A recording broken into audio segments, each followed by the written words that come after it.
Bonjour à tous et merci de nous retrouver sur France 3 Limousin pour votre rendez-vous dimanche en politique qui fait sa rentrée. Aujourd'hui, le thème de cette émission s'est imposé de lui-même. Nous allons parler de la sécheresse historique que nous continuons encore à vivre. Comment préserver nos ressources en eau? On en parle juste après le générique.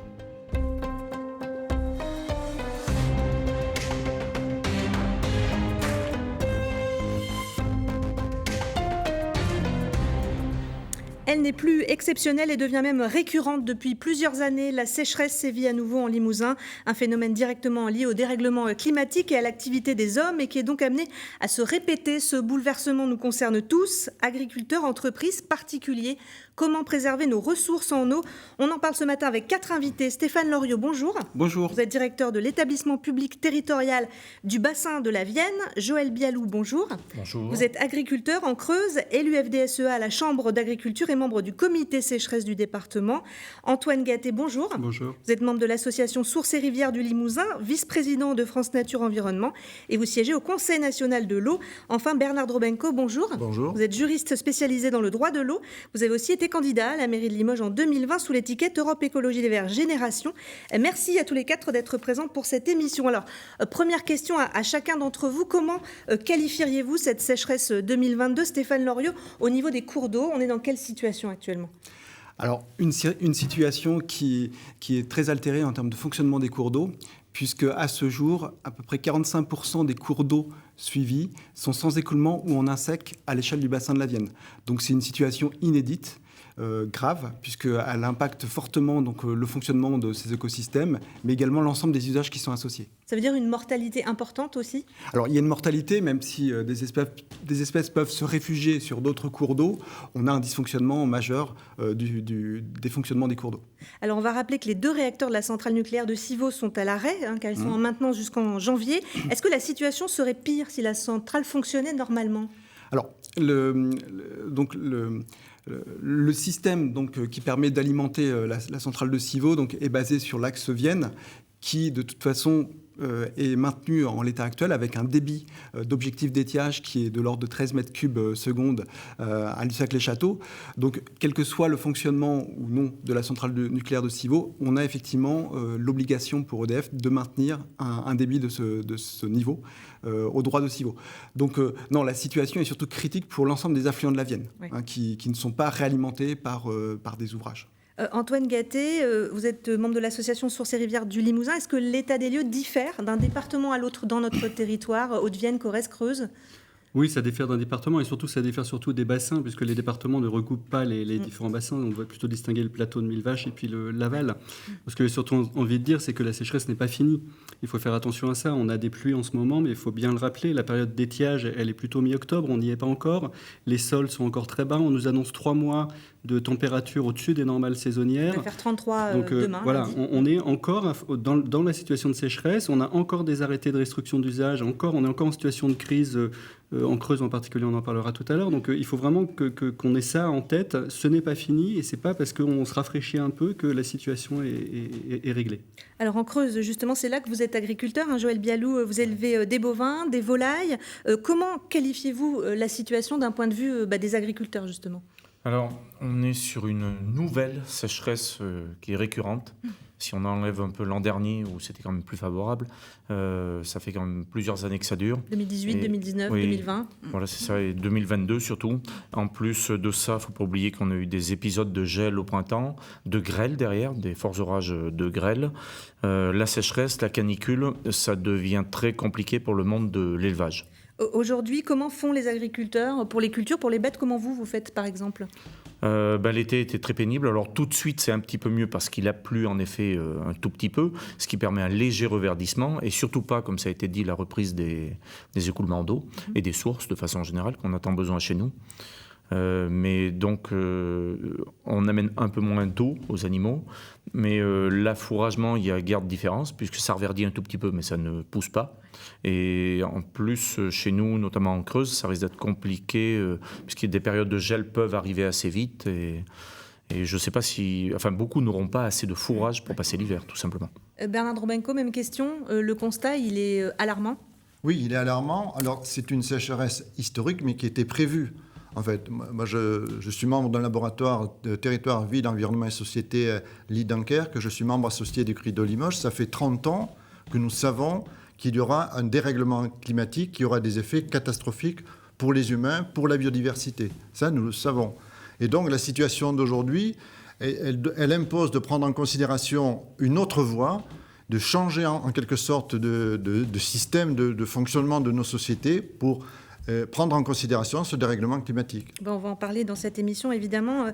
Stéphane Lorieux, je me retourne vers vous. Est-ce qu'il y a un risque de manquer d'eau potable en Limousin dans les mois, les semaines qui viennent ? Alors, la situation est critique sur certains secteurs. Heureusement, on a un système donc d'interconnexion des réseaux qui généralement permet d'alimenter les secteurs qui sont défaillants par rapport à une alimentation en eau potable. Dans les cas extrêmes, des alimentations donc, par camion-citerne peuvent s'opérer. Ce sont déjà mis en œuvre dès cette année. Donc la situation reste maîtrisée à l'échelle du territoire et devrait l'être encore pour les prochains mois, prochaines semaines. Par contre, il est vrai qu'on est sur une tendance de fond d'augmentation des températures, de sécheresse récurrente, plus longue, avec effectivement des impacts qui vont arriver, qui vont être de plus en plus significatifs ces prochaines années. Et qui peuvent impacter effectivement l'alimentation en eau potable. D'un mot, est-ce que sur ces sols trop secs et donc presque pas imperméabilisés, mais presque les risques de pluies diluviennes sont là et d'inondations potentiellement à l'automne peut-être ? Alors effectivement, paradoxalement, donc, on s'est rendu compte ces dernières années avec des cycles hydrologiques quand même très perturbés dans l'ensemble, qu'on pouvait passer d'un état de sécheresse à un état de pluie très abondante et quasiment donc d'inondation donc en quelques jours. Donc c'est un risque à prendre en compte. Toute la gestion du risque d'inondation, effectivement, doit être au premier plan de notre gestion. Alors la question de la ressource en eau est extrêmement tendue et les esprits se sont échauffés cette semaine. Je vous propose d'écouter Bertrand Vantaux, président de la Chambre de Haute-Vienne, membre de la coordination rurale. Il était l'invité de la matinale de France Bleu diffusée sur France 3 mercredi matin. Quant aux écologistes, on les connaît, c'est-à-dire qu'ils vous disent attention, le réchauffement climatique est là, et quand on arrive avec nos solutions, nous, le monde agricole, ils nous tapent dessus, ils nous bloquent, et ils vivent grandement, je tiens à le préciser, de financement public. Donc c'est des terroristes, c'est pas des écologistes, c'est des terroristes. Le mot un petit peu fort quand même. Non, mais c'est des terroristes qui nous empêchent d'avoir une vision à 30 ans, et un développement qui nous permettra de passer le cap hydrique pour ce département, aussi bien agricole, mais je tiens à le préciser, qu'au niveau économique et pour les habitants du territoire. Ce sont des gens dangereux, et j'assume ce que je dis. Antoine Gatté, comment vous avez reçu ces déclarations quand vous les avez entendues ? Alors, assez violemment. Après, je pense que c'est des déclarations aussi irresponsables que stupides, quelque part. Et que je pense qu'on en sent la violence, là, dans ces propos. Et cette violence, on la retrouve dans le modèle agricole productiviste qui va dans le mur. C'est-à-dire que là, on a des propos comme ça, c'est de la coordination rurale, on a l'habitude. C'est les mêmes qui sont condamnés, la Chambre d'agriculture du Lot-et-Garonne, pénalement, pour avoir construit des retenues d'irrigation illégales. Au lac de Caussade ? Le lac de Caussade. Donc voilà, ils ont des manières de faire violentes. On est agressés, nous, régulièrement, en tant qu'association environnementale. Nos locaux sont saccagés, des choses comme ça. Donc j'ai pas envie de perdre de temps là-dessus. Je pense que ça révèle surtout le fait qu'on a un modèle agricole productiviste qui est la cause de ce dérèglement climatique aussi, il ne faut pas l'oublier, qui est au pied du mur parce que son modèle n'est pas le bon. Et il faudra qu'on en parle sur la question de ce qu'on veut faire en Limousin. Est-ce qu'en Limousin, on veut faire du maïs pour faire de l'amidon de maïs pour l'agro-industrie et pour l'élevage industriel, ou est-ce qu'on veut faire des productions locales d'élevage ? Moi, je pense qu'on est plutôt, on serait meilleur là-dessus. Et je pense que voilà, on est sur un modèle à bout de souffle. Et nous, ce qu'on attendrait plutôt de ces responsables agricoles là, c'est de participer enfin et de faire leur transition écologique qu'ils n'ont pas faite. Et on n'attend pas des auteurs du problème de nous proposer la solution miracle. Et encore une fois, la question de l'eau, c'est pas qu'une question agricole, c'est une question plus globale de l'ensemble des acteurs, énergie, eau potable, on l'a dit, milieu aquatique. Et ça serait intéressant que le débat ait lieu entre l'ensemble des acteurs, ne soit pas confisqué par un modèle agricole. Je finis juste en disant qu'on a des très bonnes relations avec les agriculteurs, qui sont les agriculteurs locaux, paysans, qui savent travailler avec la terre et qui ne sont pas dans leur tracteur surdimensionné, climatisé. Donc on a des très bonnes relations avec le monde agricole, notamment la Confédération paysanne ou l'agriculture biologique en Limousin. Alors Joël Bialou, vous êtes d'un syndicat différent de Bertrand Vantaux, la FDSEA. Est-ce que vous cautionnez ces propos ? Non, je ne les cautionne pas, mais je ne veux surtout pas aller dans la polémique. Donc, on est des fois en accord sur certaines choses, mais pas forcément là-dessus, non. Non, parce qu'après, bien sûr, qu'il y a ce qu'on appelle peut-être des écolo-intégristes des endroits, mais je pense qu'on a besoin aussi de travailler avec des associations environnementales, et je pense qu'on sait le prouver, notamment en Creuse. Est-ce que ça peut traduire aussi une colère, un désespoir peut-être d'une certaine partie du monde agricole ? Une colère dans le sens... D'employer des mots aussi forts. Les agriculteurs, des fois, l'agriculteur lambda a du mal à comprendre certaines lois qui passent ou qui ne passent pas, certaines choses qui leur arrivent, qu'ils n'ont plus le droit de faire. Ça, je me mets un peu à leur place. C'est des fois difficile. Après, c'est vrai que l'usage de l'eau, ça a été dit, ça appartient à tout le monde. Mais bon... À un moment donné, Chambre d'agriculture, on est là aussi pour défendre l'économie d'un territoire. Et pour produire quoi que ce soit, malheureusement, on a besoin d'eau. Et je pense que c'est important de continuer à produire dans nos régions. Alors cette déclaration, elle a été faite juste avant la visite de la préfète de Haute-Vienne à Fromental, où une retenue d'eau lui a été présentée. Ce débat sur ce qu'on appelle les retenues collinaires, les bassines, il dure depuis plusieurs mois, voire plusieurs années, particulièrement chez nos voisins de Poitou-Charentes. Qu'est-ce que vous en pensez de cette façon de conserver l'eau? Est-ce que ça peut être une bonne solution? Pas tout le temps? Alors, je m'aventurerai pas trop sur les bassines dans certaines régions, parce que je ne suis pas très connaisseur. Mais pour le Limousin, par exemple. Pour le Limousin, si on parle d'irrigation, il n'y en a pas ou peu. Des fois, quelques maraîchers, petits fruits ou choses comme ça. Donc ça peut se comprendre. Et je pense qu'il ne faut pas fermer les portes complètement.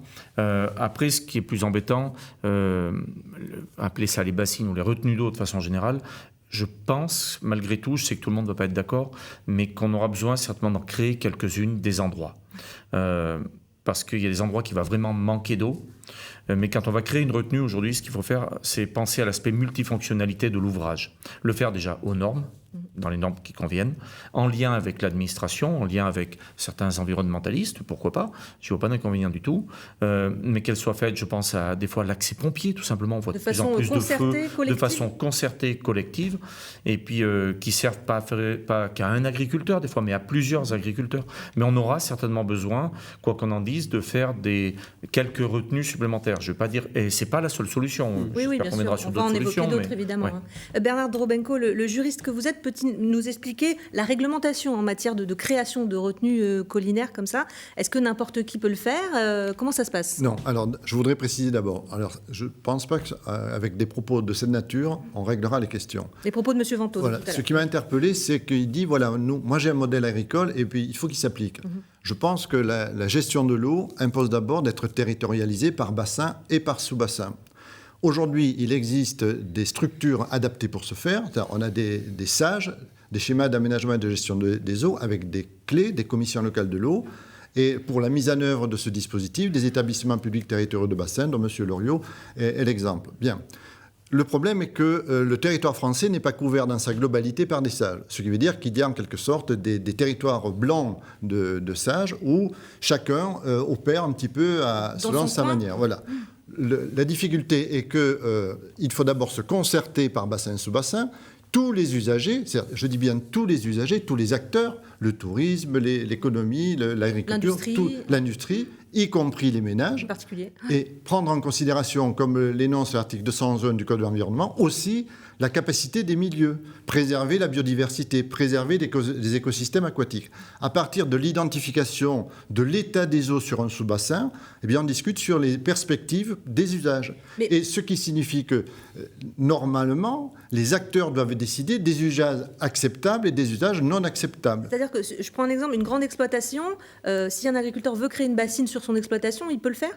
Non, il est soumis à la réglementation relative aux usages, avec une nomenclature, installation, ouvrages, travaux et aménagements, avec une participation, un processus participatif préalable que le gouvernement a atténué de manière significative, avec des évaluations d'impact environnemental qui ont aussi été réduites, et donc cela impose des règles et procédures à respecter. Et il va de soi que la création de bassines est conditionnée, me semble-t-il, à la capacité limite du milieu pour assurer la vie de tous les acteurs sur ce territoire. Faute de quoi, on n'y arrivera pas. Voilà. C'est absolument impossible. Ou bien on va vers des crises de l'eau, vers des guerres de l'eau, parce que chaque acteur voudra garder le privilège de ses petits acquis. Et concernant les bassines, au-delà de la question de la création elle-même, il faut se poser la question du statut de ces bassines, qui est propriétaire, et pourquoi faire, en fait. Voilà. Qui finance ? Je pense qu'ils Antoine Gatté. Non, je disais aussi Equifinance. Oui, parce que c'est une bonne question, parce que ça coûte cher. Et la politique de l'eau aujourd'hui est financée à 86% par les ménages et pas par ceux qui sont à l'origine des perturbations hydriques. Stéphane Loriot l'a dit tout à l'heure, on est dans un cycle hydrologique très perturbé qui est lié à des erreurs monumentales qu'on a fait en suraménageant les milieux. On a détruit les haies, on a fait trop de remembrements en Limousin aussi, on a détruit les zones humides et les conséquences qu'on a aujourd'hui, c'est le résultat de cette politique-là. Donc nous dire qu'il y a une solution miracle qui est d'aménager des retenues pour restocker de l'eau l'hiver, c'est oublier que le cycle de l'eau il est global, c'est oublier que pour les retards qu'on a sur cet été en termes d'eau dans les sols, la question du sol, de l'eau c'est une question de sol. Il va falloir 2 étés excédentaires pour réussir à rattraper le retard. Donc ça veut dire que l'eau d'hiver, elle va servir à quelque chose. Moi j'entends certains mondes agricoles dire l'eau d'hiver sert à rien, elle s'en va à la mer. Elle s'en va pas à la mer. Elle retourne dans les sols, elle recharge l'ensemble du système hydrique. Et si on capture cette eau-là et qu'après elle s'évapore, c'est pas la solution. Après, ça a été dit, on n'est pas opposé par principe. Je pense qu'en Limousin, il faut arrêter de parler de bassines aussi. On n'est pas en train de parler d'aménagement de ce type-là. Oui. Par contre, on est en train de parler de modèle agricole. Et dans le cadre des assises de l'eau, le monde agricole s'est engagé à réduire de 25% ses consommations. Nous, on attend des mesures concrètes de réduction des consommations et non pas des mesures qui recaptent encore plus de ressources uniquement pour un modèle à bout de souffle. Alors, Joël Bialou, justement, les changements de pratique, ça veut dire changer de type de semence, ça veut dire diversifier son activité. Comment déjà, en Limousin, on est beaucoup en élevage bovin. Donc, mis à part les remplacer par des chameaux, je ne vois pas comment on peut consommer moins d'eau. Les vaches boiront toujours autant de bain. Mais peut-être pas faire que de la vache, mais faire autre chose à côté ? Peut-être. Il y a de la diversification. Mais de la diversification, souvent, dès qu'on a l'acte de production, généralement, on a besoin d'eau. Alors après, il est vrai que certaines plantes, on y travaille depuis quelques années. On a la chance, nous, d'avoir un climatologue depuis quelques années en Creuse, où on a travaillé avec l'agronomie et l'environnement, d'ailleurs. C'est bien tous les domaines réunis, ça c'est vrai, pour si on peut avancer. On travaille beaucoup sur les semences, en effet, sur des luzernes, sur des trèfles violets, qui demandent à la fois moins d'azote, d'ailleurs, et puis peut-être pas qui sont moins consommateurs en eau, mais qui passent mieux les actes de caniculaires et de sécheresse, de façon générale. Donc, on travaille beaucoup là-dessus. Sur la haie, il y a beaucoup de discussions là-dessus, on ne peut pas être toujours d'accord. Alors oui, il faut des haies en élevage, il faut un maillage bocager intéressant, on va dire. Il faut des haies, il n'en faut pas trop non plus. Sous les haies, c'est pas là que ça pousse le plus. Mais les bêtes, des fois, peuvent au moins se mettre à l'abri, ou ça sert dans plein de domaines, d'ailleurs. Donc voilà, après. Bernard Drobenko ? Oui, moi je voulais préciser, quand on parle d'agriculture, il faudrait parler des agricultures. Oui. Parce qu'en fait, il y a l'agriculture dite productiviste, la bosse, etc., de l'élevage intensif, et puis il y a l'agriculture biologique, il y a l'agrobiologie, et ce sont des voies qui intègrent ces préoccupations-là. Et pour préciser, en Limousin, qui est une terre d'élevage effectivement, on voit bien comment, sur les 40 dernières années, on a drainé, par exemple, des fonds de vallée de manière significative avec des subventions publiques par ailleurs. Donc, le fait de drainer des fonds de vallée fait que l'eau ne s'écoule plus comme naturellement, en quelque sorte. Et cela limite la retenue d'eau par les écosystèmes, d'une part. Et d'autre part, ce qui me paraît important, c'est que ce dispositif de gestion de l'eau partagée, en fait, doit conduire justement ces acteurs et l'ensemble des acteurs à se poser des questions sur les usages. Voilà. Est-ce que ça ne se joue pas au niveau européen aussi, au niveau de la PAC, par exemple, d'orienter un certain... Alors, l'orientation de la PAC, c'est clair. Pour les 5 ans à venir, c'est 45 milliards d'euros pour la France. Les 3 quarts sont destinés à conforter l'agriculture productiviste. Il y a une partie négligeable, donc, qui est affectée d'abord à la préservation de l'environnement, à l'agriculture biologique. Le dispositif en quelque sorte, sanction de l'Union européenne, de la Commission, qui a imposé à la France d'évoluer. Donc, la France a conduit jusqu'à 900 000 euros, je crois, pour l'agriculture biologique. Donc, il y a des efforts significatifs à faire. Il n'empêche que ce que l'on constate, c'est que le modèle tel qu'il est prédateur à la fois sur les sols, sur l'eau, est pérennisé. On va parler des solutions et de ce qu'on peut mettre en place pour économiser cette ressource qui est précieuse. Stéphane Loriot, vous travaillez, vous, avec les collectivités, par exemple, sur bien des outils clés en main pour faire des économies d'eau. Ça consiste en quoi, par exemple ? Oui, tout à fait.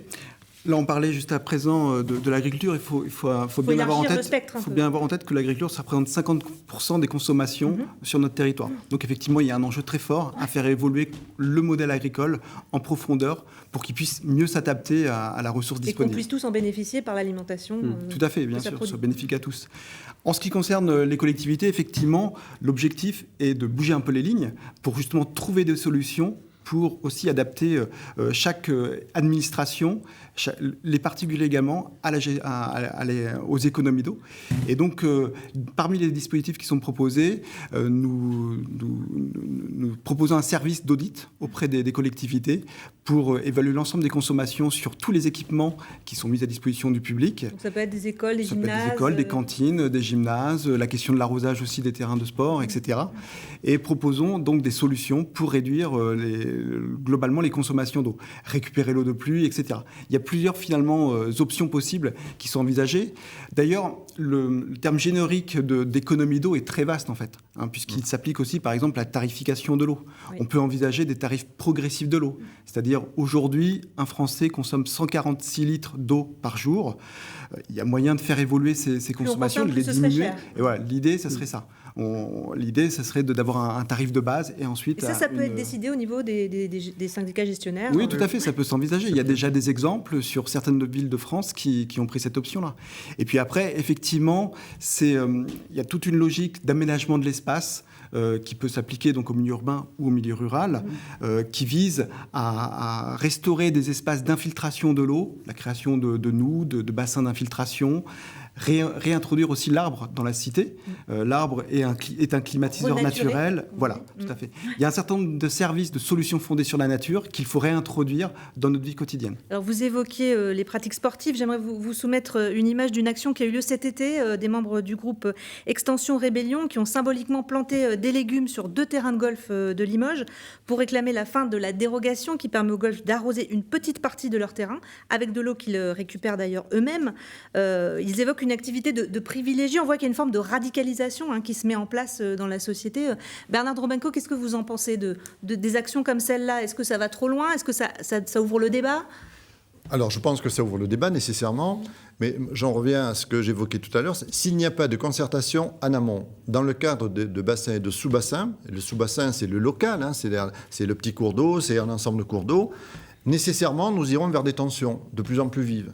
Et donc, ce qu'il faut, il me semble, et ce qui est impératif pour tous les acteurs, c'est de se mettre autour d'une table et de voir quels sont les enjeux et quelle est la capacité limite des milieux pour adapter les activités. Je pense que c'est ça. Faute de quoi, effectivement, il y aura, me semble-t-il, de plus en plus de telles actions.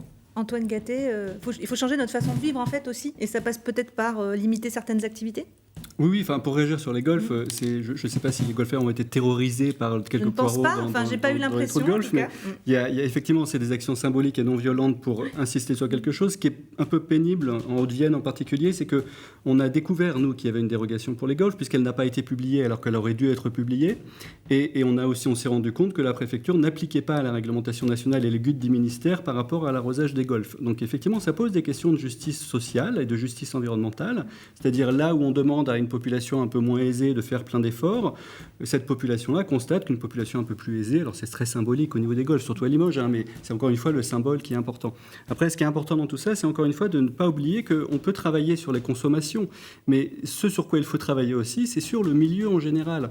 Quand j'entends parler on va faire des réserves de 300 000 mètres cubes, des choses comme ça, si on travaille sur la capacité des sols et des zones humides à récupérer et à conserver l'eau, on n'est pas en centaines de milliers de cubes, on est en millions de milliers de cubes. Enfin, c'est vraiment des quantités très importantes. Et la nature, c'est les solutions fondées sur la nature évoquées tout à l'heure, la nature sait très bien faire la gestion de son stock d'hiver par rapport à son stock d'été. Et le secret, c'est ça. Le secret, c'est désartificialiser les milieux. C'est ce que j'allais vous dire. Et en particulier, moi, quand je vois, vous avez des photos de maïs derrière vous, là, ces plantes-là sont des plantes qui sont catastrophiques, peu importe qu'on les arrose d'ailleurs ou pas l'été. C'est des plantes qui détruisent les sols. C'est des plantes qui produisent à la fin des sols compactés désertés, des sols qui sont complètement épuisés et qui ne sont plus en capacité de récupérer ça. Et on parle beaucoup d'élevage, d'accord, on est en terre d'élevage. Moi, je remarque aussi beaucoup qu'en Limousin, on a détruit des bocages, on a planté du maïs, on a combattu, sur Servir de Limousin, une dérogation pour détruire des zones humides, pour planter du maïs, en Ordodiane en particulier, on a gagné au tribunal.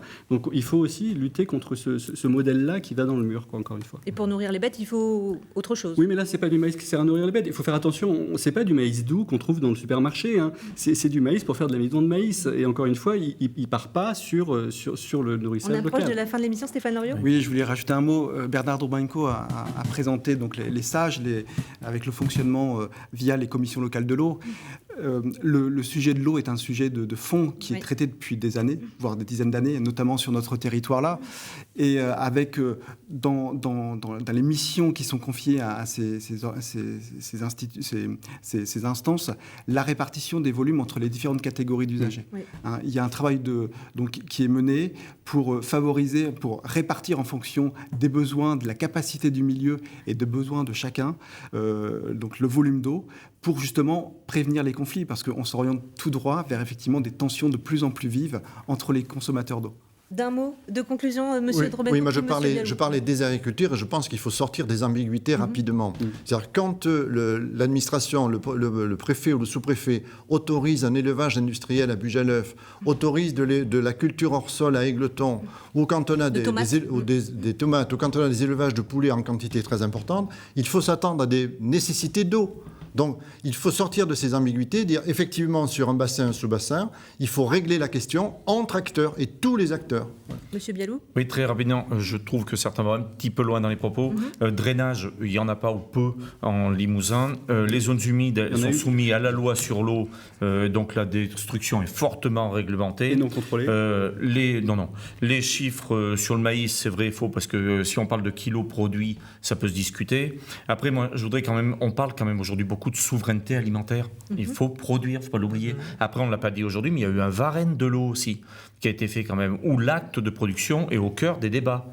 Donc il faut pas tout mélanger et il va falloir continuer de produire chez nous, tout simplement. Et il faudra de l'eau. Mais oui, on a des pistes d'amélioration, ça je suis d'accord. Mais le citoyen en a aussi, ça a été dit, remarque.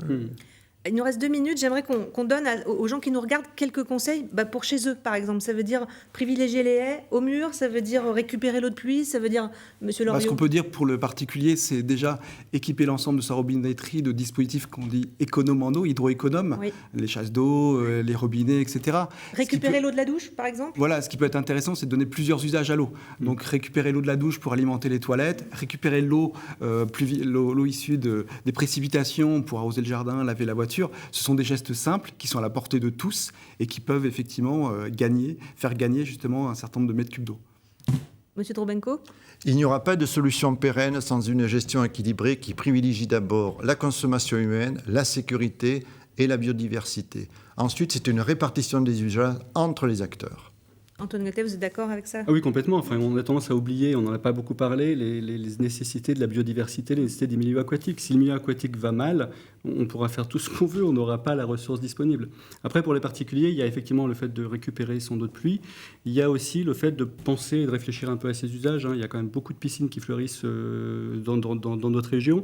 Et aménager aussi, pour l'irrigation de son potager, des systèmes de goutte à goutte qui sont aujourd'hui très efficaces et très économes en eau.